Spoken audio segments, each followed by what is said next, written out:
अगर आप सोच रहे हैं कि एफिडेविट, जिसको कि हिंदी में शपथ पत्र बोलते हैं, का इनकम टैक्स में क्या रेलेवेंस है, तो आप सही सोच रहे हैं, क्योंकि पूरे इनकम टैक्स में वर्ड एफिडेविट कहीं लिखा हुआ नहीं है, एक्सेप्ट कि सेकंड शेड्यूल पार्ट 5 में, जो भी केवल procedure for recovery of demand से संबंधित है।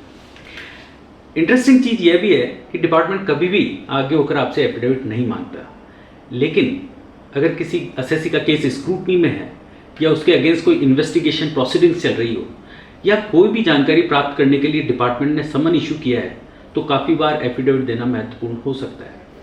इसीलिए आपके लिए यह समझना बहुत ज़रूरी है कि एफिडेविट किन सर्कमस्टेंसेज में देना चाहिए और उसकी क्या सिग्निफिकेंस है।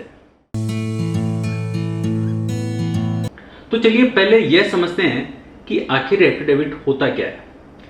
लैटिन में एक वर्ड है एफिडेयर, उसके पास्ट टेंस से डिराइव हुआ है वर्ड एफिडेविट, जिसका लैटिन में मतलब है कि ही और she made a commitment. In simpler words, affidavit is a written declaration signed by a person who swears, verifies and affirms under oath. अगर आप किसी कोर्ट में स्टेटमेंट देना चाहते हैं तो आपको किसी भी होली बुक, जिसको कि आप मानते हैं, को साक्षी मानकर सत्य बोलने की शपथ लेनी होती है। लेकिन क्या हो कि स्टेटमेंट देने वाला कोर्ट में अपीयर नहीं हो सके, तो ऐसे केसेस में वर्बल स्टेटमेंट की जगह एफिडेविट दिया जाता है।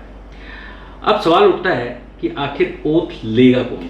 हमेशा तो आप मजिस्ट्रेट के पास नहीं जा पाएंगे, हमेशा आपका कोर्ट में नहीं जा पाएंगे, तो एफिडेविट से संबंधित जो प्रोविजन है वो दिए हुए हैं कोड ऑफ सिविल प्रोसीजर 1908 के सेक्शन 139 में और ऑर्डर 19 में।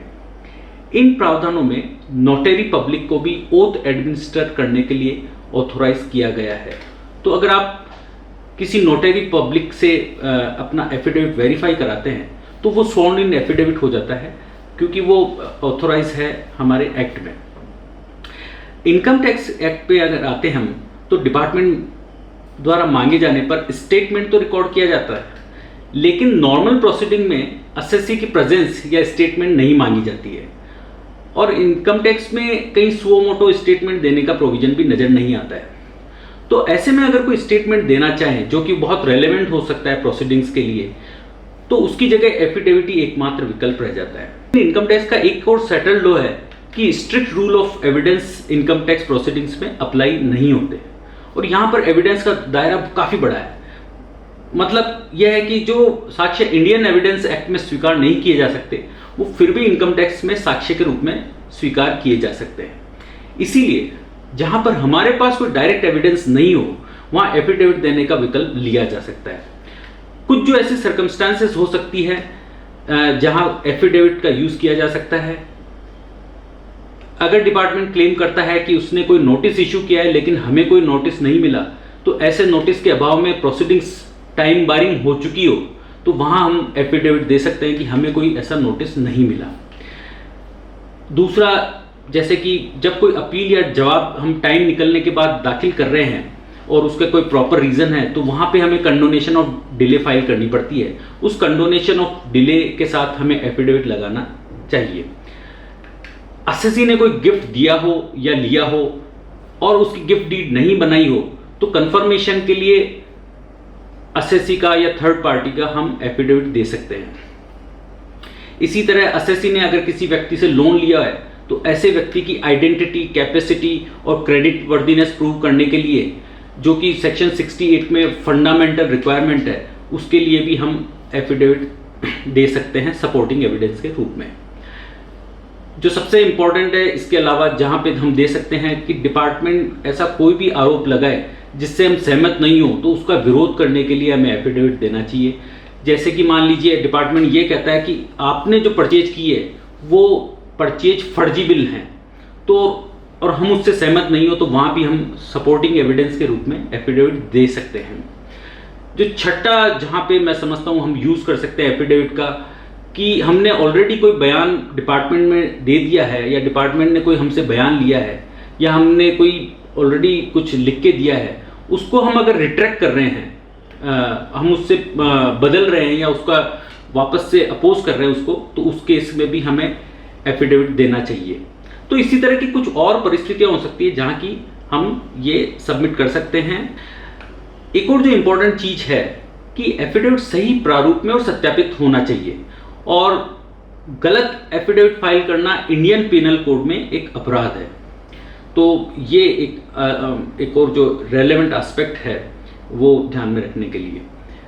अब आते हैं एविडेंस के पार्ट पर कि एफिडेविट की आखिर एविडेंटरी वैल्यू क्या है।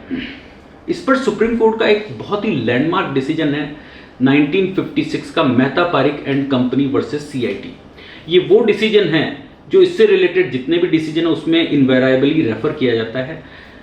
उसका साइटेशन है 30 ITR 181, जिसमें यह हेल्ड किया गया है कि किसी करदाता के शपथ पत्र को खारिज करना तब तक उचित नहीं है जब तक कि वह झूठा नहीं पाया गया हो या बुलाए जाने पर वह अन्य सहायक साक्ष्य पेश करने में विफल रहा हो। तो ये इसकी कोर फाइंडिंग है। इसी तरह की जो फाइंडिंग है दिल्ली हाई कोर्ट ने CIT versus silver streak trading private limited में दी है 326 ITR 418। काफ़ी ट्रिब्यूनल्स ने इन डिसीजंस को फॉलो भी किया है। कुछ और जो इस एफिडेविट से रिलेटेड रेलेवेंट डिसीजन है उसमें है एक Abdul Rashid versus Calcutta municipal corporation का 1900 कलकत्ता 37 का डिसीजन है। वहाँ पे असेसी ने हिंदी में हस्ताक्षर किए थे और एफिडेविट जो इंग्लिश में था, और ऐसा कहीं लिखा हुआ उसमें ऐसा नहीं था कि उन्होंने इसको हिंदी में समझ लिया है, तो वहाँ पर इसको एक्सेप्ट नहीं किया गया था। इसी तरह से एक सुप्रीम कोर्ट का डिसीजन है कि अगर एफिडेविट ठीक से सत्यापित नहीं है तो इसको साक्ष्य के रूप में हम स्वीकार नहीं कर सकते। AK के Nambiar versus union of India का डिसीजन 1970 सुप्रीम कोर्ट 652। इसी तरह का डिसीजन जो राजस्थान हाई कोर्ट का सिमिलर फाइंडिंग दी है उन्होंने, state of Rajasthan versus Scindia film exchange 1974 AIR 31।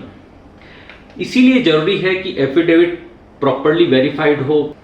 तो कंक्लूजन में, अगर असेसी के पास अपना पक्ष रखने के लिए कोई डायरेक्ट एविडेंस नहीं हो या फिर हमें कोई सपोर्टिंग एविडेंस देने की जरूरत हो तो एफिडेविट का निश्चय इस्तेमाल किया जा सकता है। एफिडेविट कैसे बनाया जाए और किस तरह इसको सत्यापित किया जाए, तो इसके लिए हम लौटेंगे एक नए वीडियो के साथ। अगर आपको यह वीडियो पसंद आया हो तो प्लीज़ लाइक करें, शेयर करें और चैनल को भी सब्सक्राइब करना ना भूलें। Thank you.